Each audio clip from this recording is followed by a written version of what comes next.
Hey, Steve. How's it going? How are you, my friend? Good.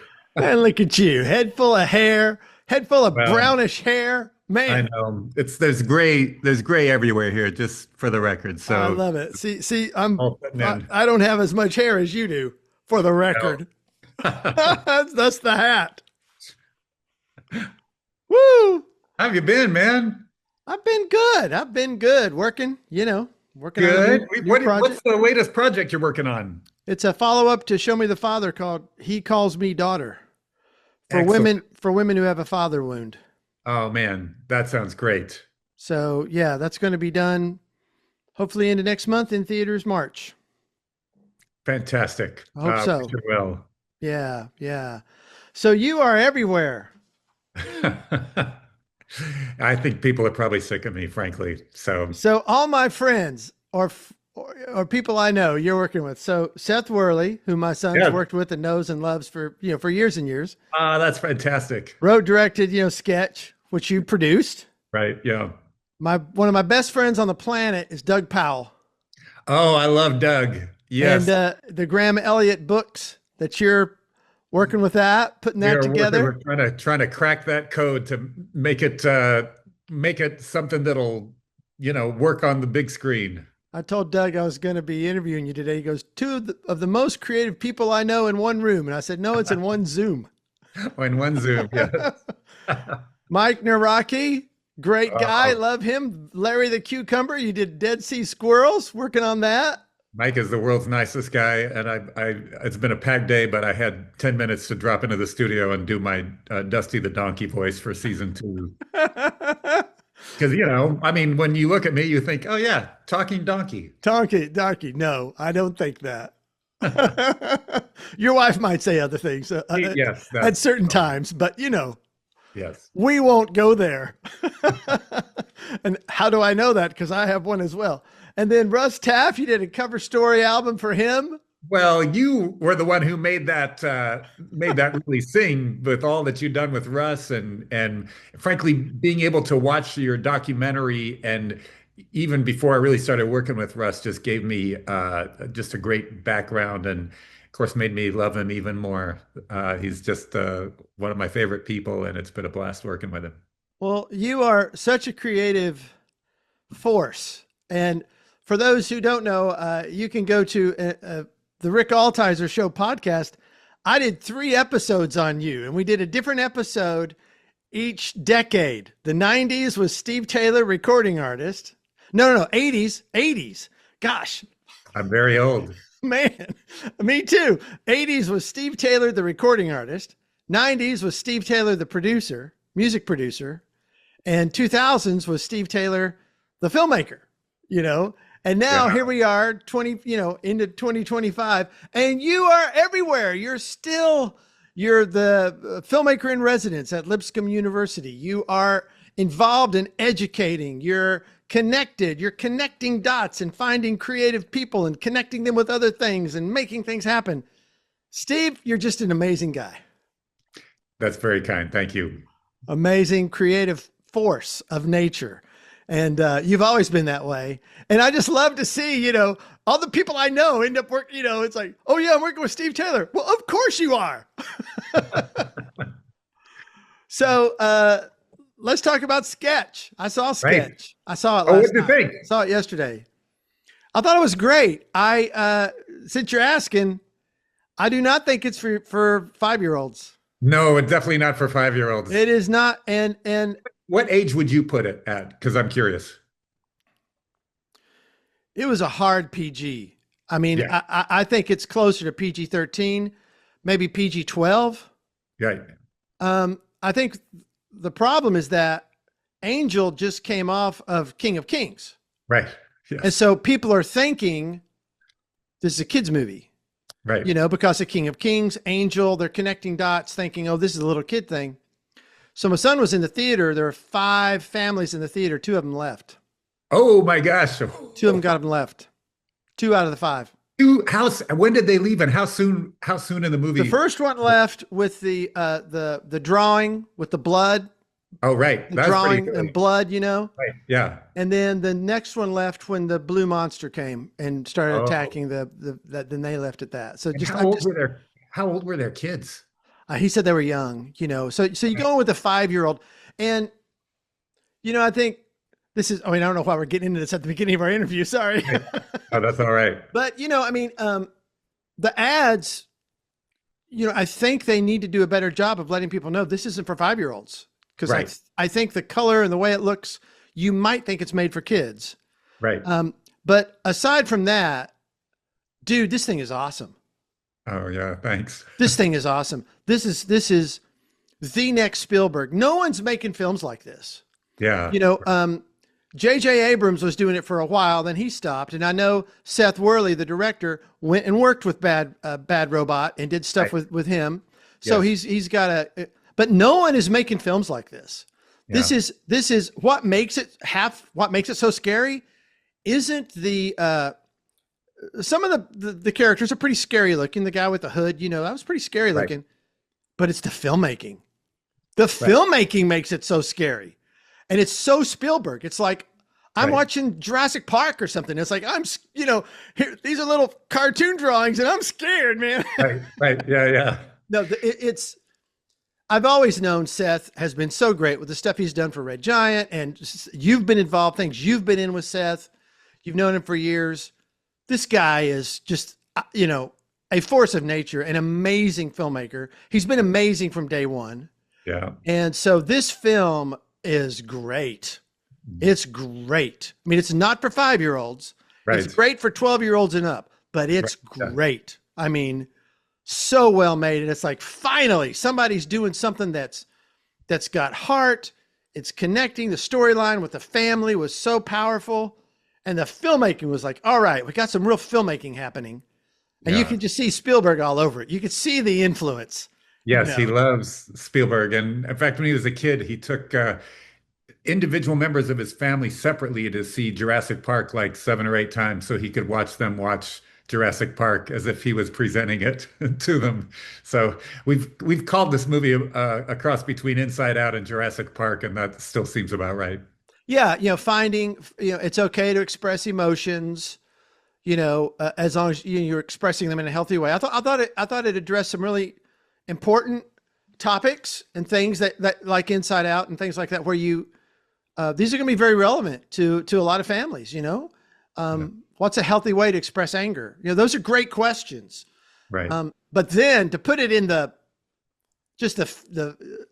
Hitchcockian, which then transforms into a Spielberg, which transforms into Seth Worley, Right. and he's got that sense of humor. There is definitely my son David, who's Yeah. been friends with Seth for years, said, "Yep, that's Seth." He could just tell the Seth jokes. Like, that's so Seth. But that's another thing, is that Seth brings his personality, his humor into it, Right. and it's not like a Spielberg clone. It's a Seth Right. Worley film. It's Yeah. its own thing. So I just think this guy's set up to be the next. I think he's going to be the next thing. Yeah. I would think, although he's connected with Angel Right. Yeah. and with Wonder, which it has Christian connotations. I'm wondering if that's gonna. What do you think about that? Do you think that's gonna So hold him back? Yeah, so we made the movie, of course, independently, and John Irwin was the one who came in with the financing for it, which we're, of course, always grateful for.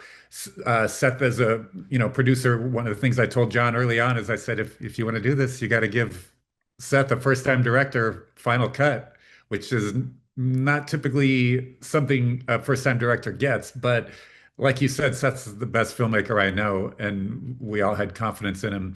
And they did. And so when we debuted at Toronto last September, the movie got a really great reaction, and our sales reps at UTA were confident, we were going to have a deal before we checked out of the hotel. And I think a couple of things were at play. Number one, if you try to name the last time that a live action family movie was successful that was based on original idea, you're going way, way back. Like, I don't know, maybe Home Alone or something like that, because all the movies that we think of are based on existing IP, books or sequels or remakes. So I think that spooked people, studios. And then just the fact that they couldn't point to any ready parallels made them nervous as well. So it looked like different kind of the cool kid distributors, A24 and Neon, were initially really interested, but they just kept dragging their heels and never came up with an offer. And that happened over the course of months. And so finally, I was really concerned because it looked like we weren't even going to be able to get a release in 2025. And based on the timing, so Angel had sent me a message through another friend that they would love to see the movie back when we were at Toronto. Yeah, I was pretty sure that would not be anybody's first choice. So we sat on it. And then I contacted Jared Giese, the head of acquisitions at Angel, over Christmas and said, "Hey, do you still want to see the movie?" And he said, "Absolutely." Yeah. And he got back to me 48 hours later and said, "I showed it to the rest of the team. We love this movie. We would love to be your home." And I got to say, they've been a fantastic partner. They've done things that no other studio would have done in terms of inventiveness and marketing and support. And it's just been a blast working with them. It's been a really great, pleasant surprise, and I've loved it. They've really changed the landscape. I mean, Right. they've kind of and then I love seeing what John Irwin is doing with Wonder. Yes. You know, the David project he did on Amazon, Yeah, it's really the good. King David project. He and Dallas Jenkins are part of that together. So they've kind of created their own movie studio. They don't have to go to anybody and ask permission to do anything. Right. They can just make whatever they want. So I love seeing that. So if you don't mind, talk to me what your role, producer, tell me what that is and what you did. Because I know Seth's been working on this for 8 years. Right. Yes. So, and that's about right. I mean, 6, 7, 8 years is what it takes to get a film from my idea to making it, to getting it on screen. That's not that long of a time Right. from what I'm finding out. So talk to me a little bit about your role and what did you do here? You're doing so much, but I just want to know, what's the Steve Taylor magic here and what are you doing on it? Yeah, I describe producing as filmmaking minus all the fun parts. So we were Seth sent me the first draft of the first act in April of 2017.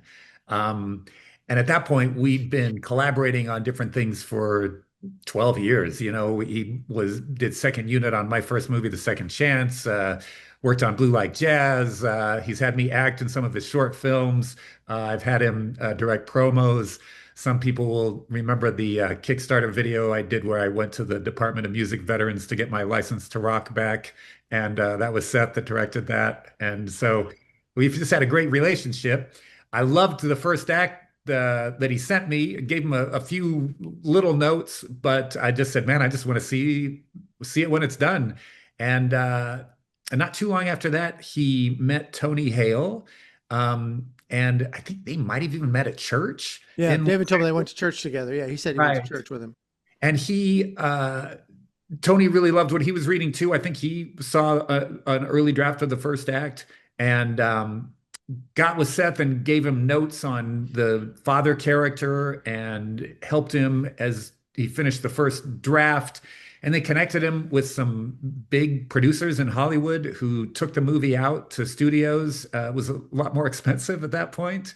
And for whatever reason, no studio was interested in funding it. So Seth moved back to Nashville probably 4 years ago. I think he was kind of discouraged.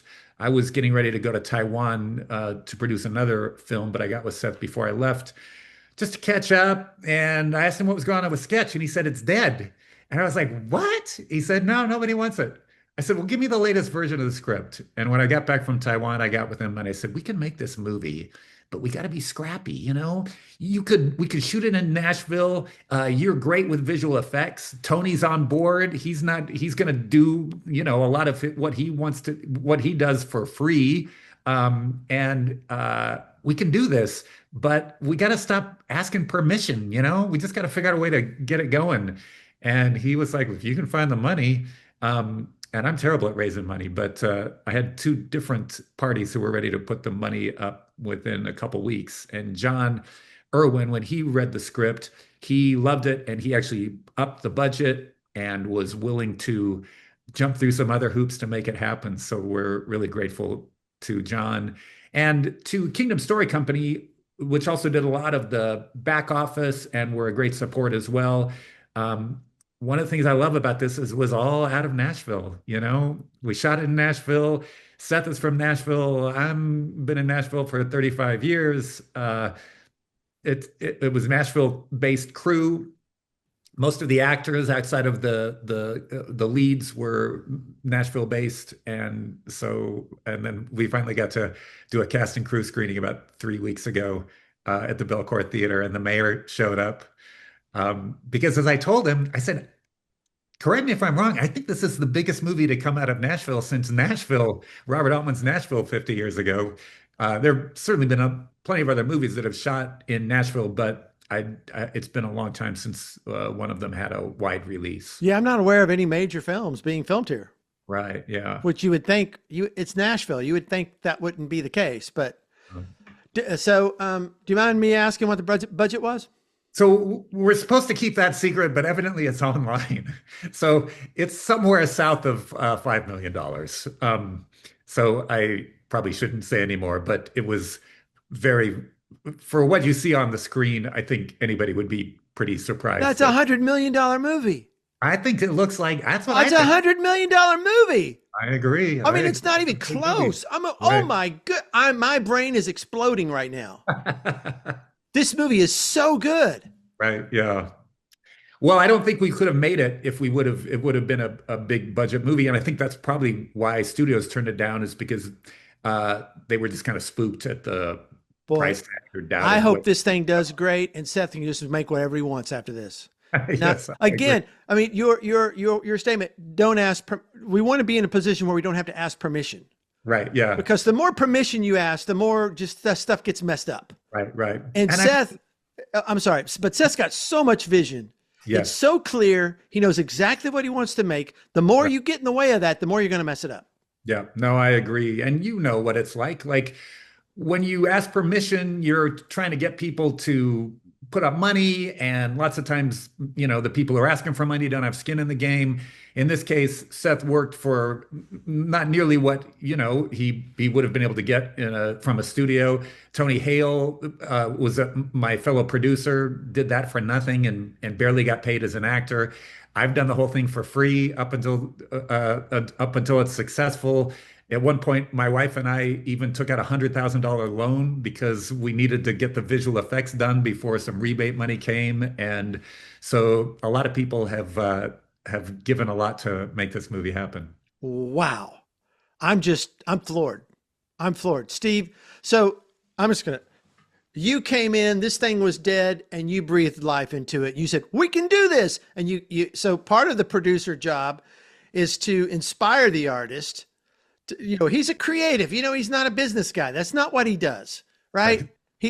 I did everything I know to do and it's dead, but you're inspiring, creating, encouraging, giving vision, providing vision. No, we can do this. We can we can make this happen.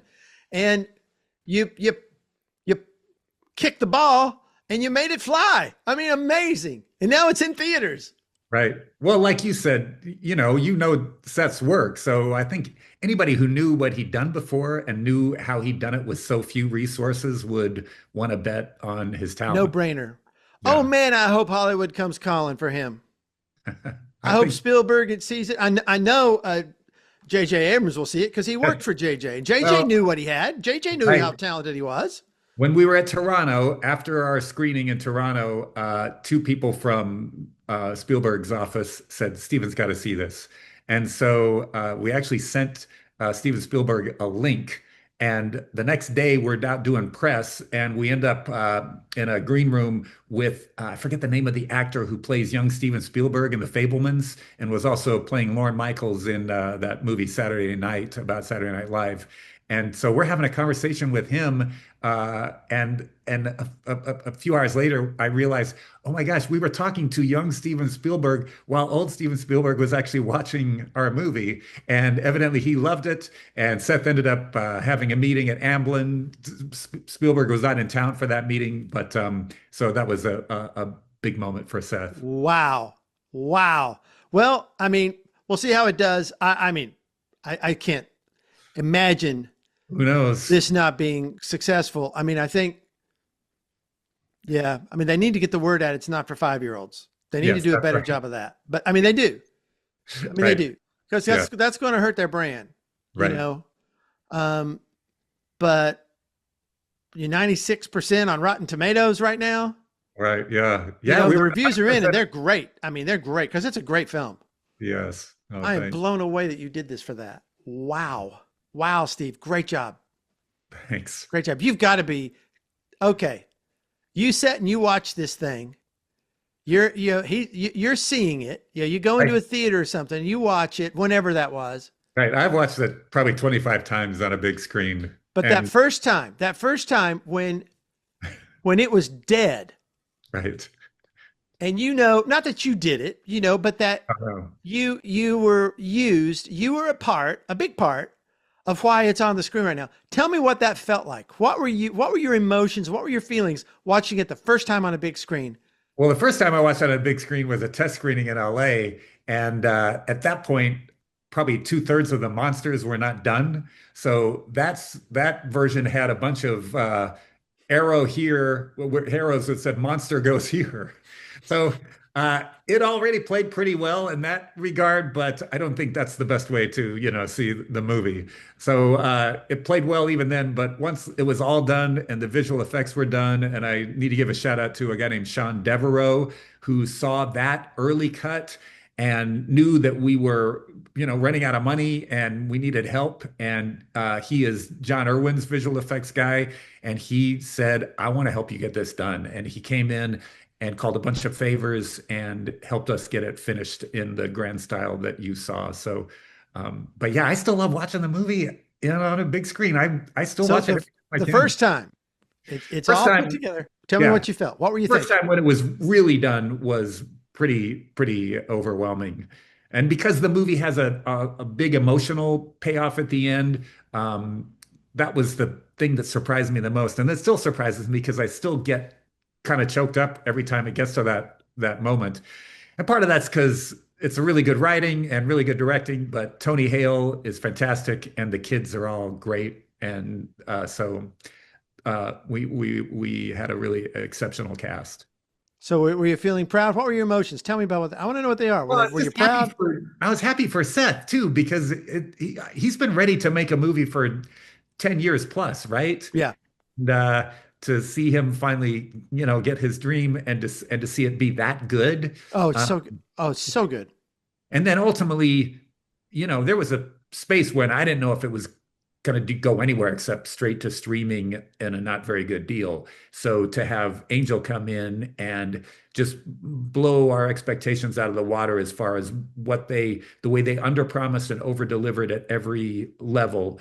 And the way they became so inventive, like they just don't take no for an answer. So their marketing team just does things that no other studio does. And I think the fact that they've got a brand of family entertainment actually helped the movie because the other studios that we've been talking to had not done family movies before. So yeah, we're really fortunate to be You got working. a million people who Right, are in the guild. right, A yes, million. right. I mean, It had to pass. We had to pass the guild. I don't know if you knew that, but yeah, we had to submit it to the guild. I didn't know And you. I didn't. I thought this one went through without. I thought this was no, the we one that did didn't. not. They're not messing around. They really Okay. they're serious about passing the guild. Yeah. They took out an OMG or something like that. Yes, they did. Yeah. There was there were things in the movie that I had never thought were necessary. And yeah, there were some OMGs that got taken out. There's still a couple of them that Tony says, but Tony made the point, which I think was valid. It's like those are not inappropriate. Those are like prayers. This dad is overwhelmed. So when he says my God, he said, I'm doing it from a Uh, place of, this uh, is a prayer. God, what am I right, supposed to do here? right, yeah. Yeah. Interesting. Well, I mean, and I do think, I know with Angel that that's something they're real sensitive with is Right. that Yeah. particular issue. Taking Yeah. the Lord's name in vain is a big Right. thing to them. So, but it's interesting, yeah, I can't wait to see what happens with it. I can't. I mean, it's in theaters. 2,000 screens. It's starting Yes. out at 2,000. Starting today. So that's another surprise is they really went for it on the theater count. And um, we met Tony and Seth met with all the chains, went out and showed it to the heads of AMC and Regal and uh, different ones. So that always helps. But Angel's really good at theatrical releases. They have good relations Yeah, with all the distributors. I went to Barcelona to show it at the European version of CinemaCon. So during the 4 days when all the big studios make their presentations, they only would show one movie, and it was supposed to be F1, and then F1 pulled out. So we showed screen sketch for all these European exhibitors, and the movie's actually getting a theatrical release in most of the world, which is also unheard of. So we're excited about that. man, I can't wait to see what this thing does. Yeah. Ah, oh, I hope this thing just blows up. I do. I hope it does so well. Thank you, Rick. For you, for Seth, this is great. This is so exciting. And it's from Nashville. It's all from This is Nashville. this is this is born and raised in Nashville, you I know. know? I thought that it's an original screenplay from someone from Nashville is Yeah. very exciting as well. So I'm just loving that. So wow. Okay. So then now it's in theaters now at 2000. So back in the day, a few years ago, like Show Me the Father, Sony had to pay, it was like $1,000 a screen. Right. And they got a deal for 800 a screen. Are they still Right. doing that? Do they still do the screen charge? Don't do that because that was one of my first questions. But I guess okay, Did we'll that go. end? I heard it Yeah. was like a 10-year. They were going to still do the real Right. charge, right? $1,000 a screen for the real. But then they said, okay, we're going to have to update all of our movie theaters to make Right. them digital. So for Yes. the next 10 years, we're still going to charge $1,000 a screen. Right. But then at some time that was going to end. So has that ended now? Well, evidently it has. We come out of the music world where, music contracts 25 years after the invention of the CD, they still were charging a 25% premium on, CDs, which was absurd. For So I just breakage, assume, well, breakage. that's gonna happen with movies. And evidently after 10 years, it's gone away, so we don't have to pay a per screen charge. That's amazing. So that really helps with the distributor It does. because 2,000 screens. I mean, that's $2 million.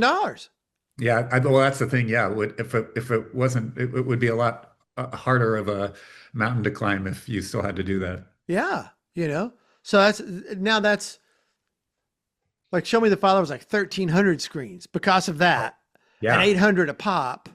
yeah, Okay, they got a discount to 800, but that's still $1 million. yes. So We that's a should million rename, dollars they could have put in marketing. we should have renamed this podcast movie Econ 101 or something like Yeah, that. well, I do. That's what my podcasts are. They're all under the hood stuff. That's what I Right. like to talk Nice. about. So that's amazing. That's great. So that gives you an extra $2 million to put it to the marketing. Yes, that's one of the things that Angel's really good at is they like to spend P&A money, prints and advertising money wisely, and I think they're as good as anybody at doing that. Well, we're going to find out this weekend how it did. We How do you will. feel? Are you nervous? It's a cruel system, You work for 8 years, and pretty much you're on a Friday for about a 4 hour span. You find out if it's going to work or not. So we're hopeful. We'll see what happens. How are you feeling? Are you nervous? I'm feeling good, but my expectations are so low that it would be hard to disappoint me. So Okay. Okay. yes, So you're not thinking, Rick. There's a book that I read a number of years ago by Tim Keller called Counterfeit Gods, and it's about how easily our hearts uh, take things that are good and turn them into ultimate things, which become idols. Yep. And it's funny, Tony Hale and I back at Toronto, we were on a break and we started talking about that book because we both have read the book and it's impacted us.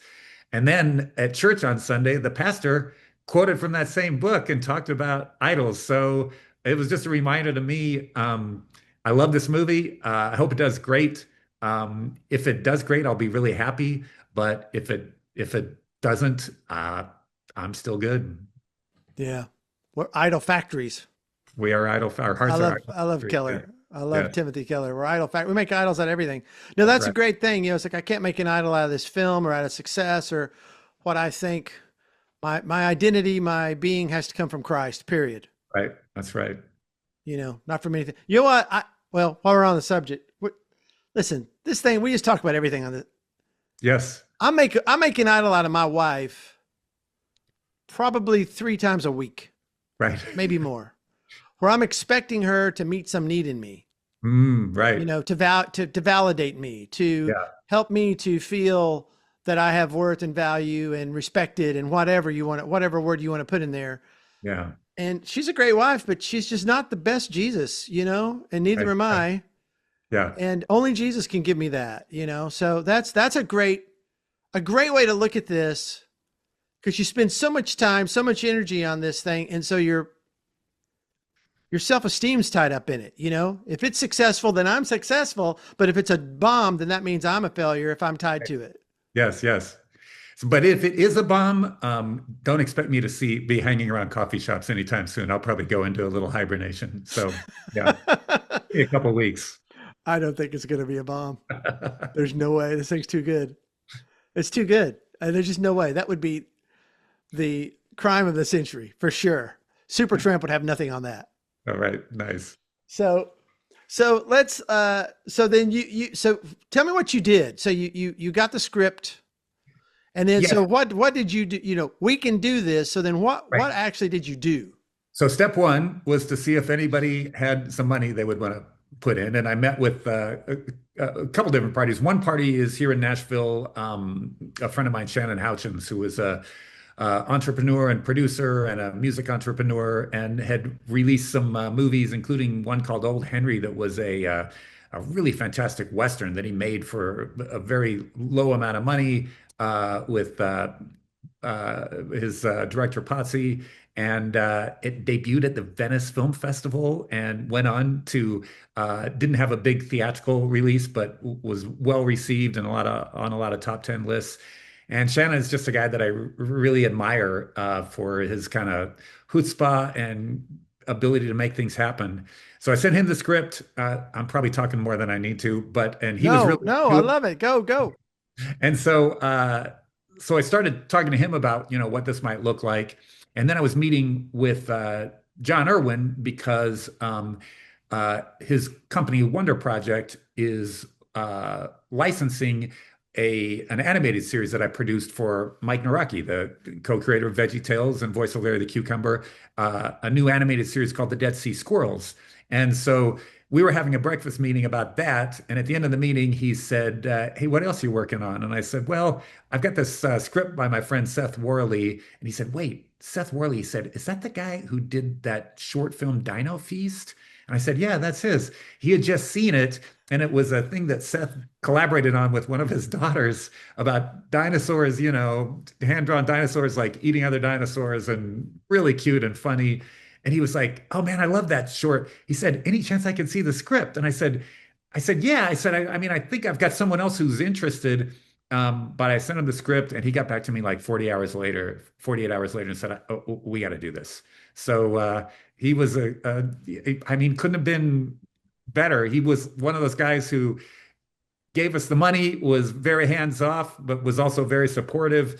And a lot of the team at Kingdom Story Company came along and were huge helps. And another, group of filmmakers that I really admire and trust. And there's a book out called I don't know what's it called, Working at the Speed of Trust or something like that. And man, that's what you want, is when you're working with people that you know and that you trust, everything goes smoother. And so Seth was working with a lot of the crew that he'd been working with for years here in Nashville, and they were all excited to be working on it. I was able to bring a number of students and recent grads from Lipscomb's film program to work on the project as production assistants, working in the office, doing some visual effects work at the end, the compositing and rotoscoping. they all got paid to be working on the movie as well. They weren't getting paid what the real film workers were getting paid, but they got paid what they'd make at Starbucks, and they're getting IMDb credit. And and then a lot of it is just, dealing with agents and with managers and with lawyers and getting all the paperwork together. And we had great people helping us with that as well. And then trying to make sure that it's going according to schedule. But Seth is a really good and efficient filmmaker, so that part was relatively easy. Seth edited the movie, which is not typical, but he's such a good editor that he brought the final cut in on time. And at that point, we're still under budget. And then the VFX started, and that's where it started taking a really long time because he's so good. And he'd actually done a proof of concept about 5 or 6 years ago, funded by Kickstarter, called Darker Colors, like 15-minute proof of concept. And it looked great. And he'd done the visual effects on that. He wasn't crazy about the way it turned out, but I think a lot of that was just because he was working with local kid actors who, were good for being local kids, but didn't have the level of the kids that we ended up working with for the movie. How much of the visual effects did he do? So he still ended up doing quite a bit, but when you see the movie, you'll see, a couple minutes worth of credits for visual effects artists. Right. There's a lot. Nashville area, from Canada, from Australia. So it was a real mix, and a lot of people involved.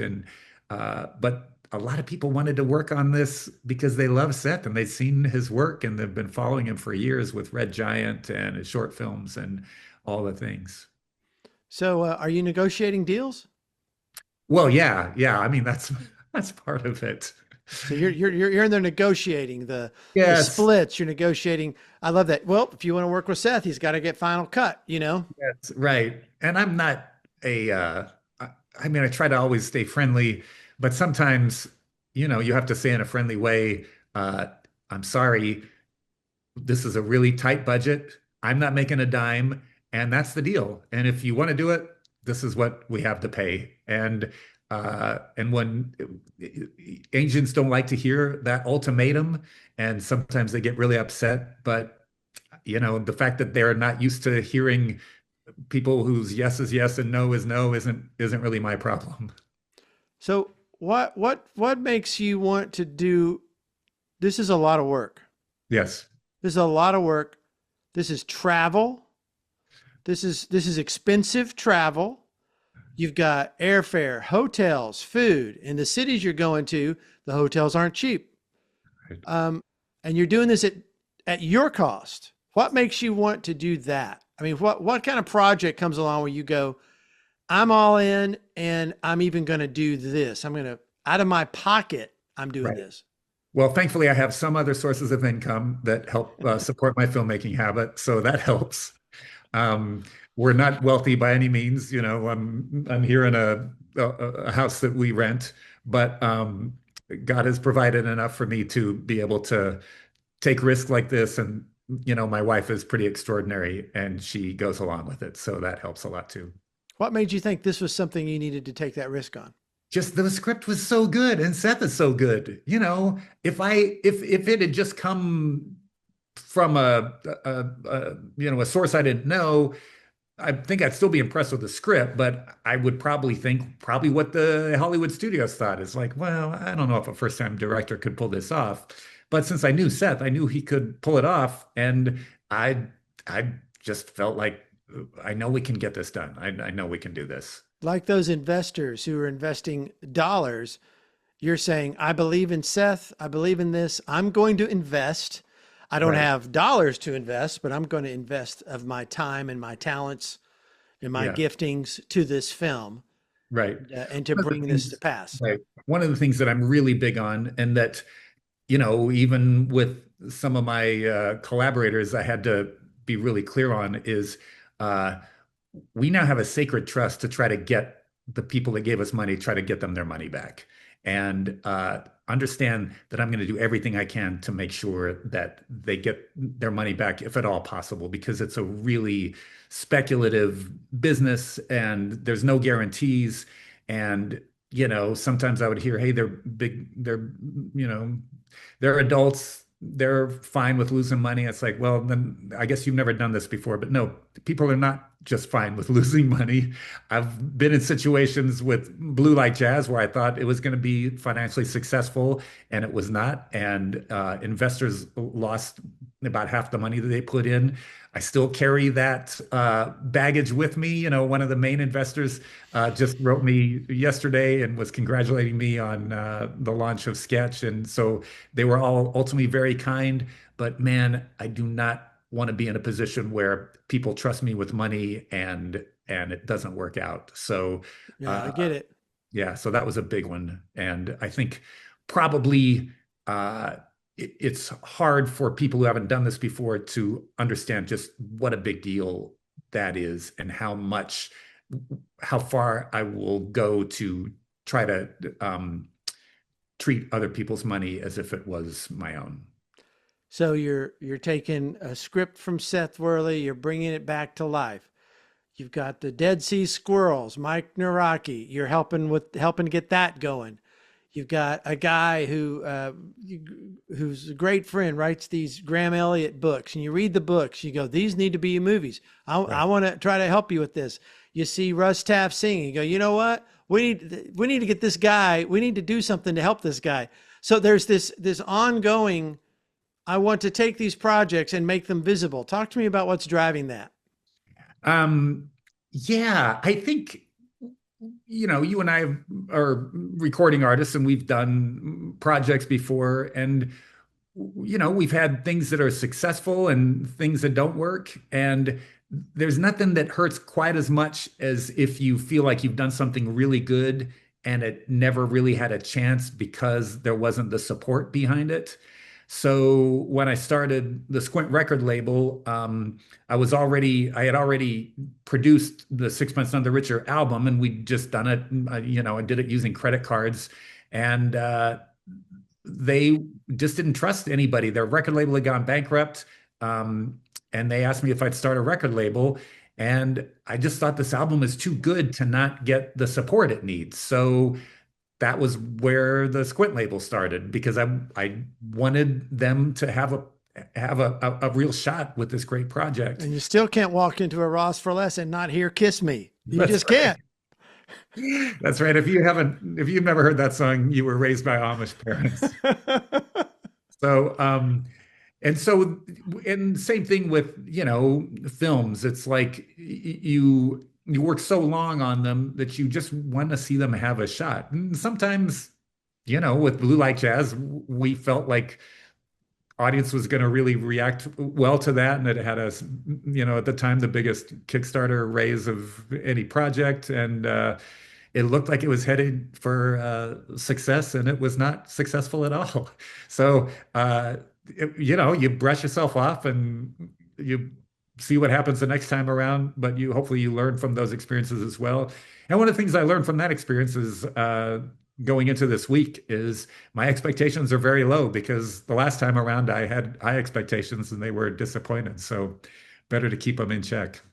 But there seems to be this ongoing, I want to help this guy. We can make this come alive. But there's Yeah. like a drive in you to no, this album's too good. It needs to be heard. This book these are too good. They need to be seen.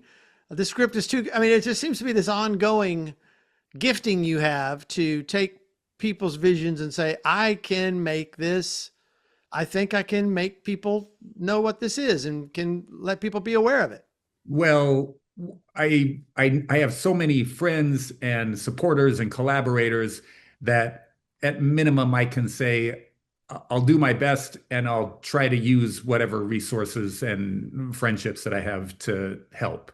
So, not all of them get off the ground, and in film in particular, it's a really long, involved process. Um, but I try it having been on the creative side and knowing what that's like and knowing kind of the kind of helpless sense you can kind of have, I try to keep that in mind when I'm working with fellow artists. Well, Steve, I've taken up a lot of your time and I'm just so grateful to have this time with you. What an amazing, you are gifted, you're a visionary, but you're not a selfish visionary. You use your vision to help others. So it's an others-centered vision, which is an amazing gift and a great use of your talents and gifts that Christ has given you, not for yourself, but to serve and love others. And other-centric life living is so much better than self-centered. And just amazing. And what you're doing for Nashville, just that you're bringing this awareness to our city. Amazing. So I just, I have so much respect for you. I call you a friend, but beyond that, I just really respect you as a giving visionary. You don't hold no, it's just going to be my vision, and all I want to do is promote my vision. You don't do that. You catch the vision of other people and you want to lift them up. Great job. Thank you, Rick. I appreciate this. Love it. All right, man. Great. Let's do this All right. again. Good talking to you. Yes, we'll do it on the next one. Well, maybe, you know what? If this thing, hits 100 million or something, let's do it again and do a unpack. Yes, we'll have a victory podcast. I love it. Hey, thanks, brother. Appreciate it, man. Thanks.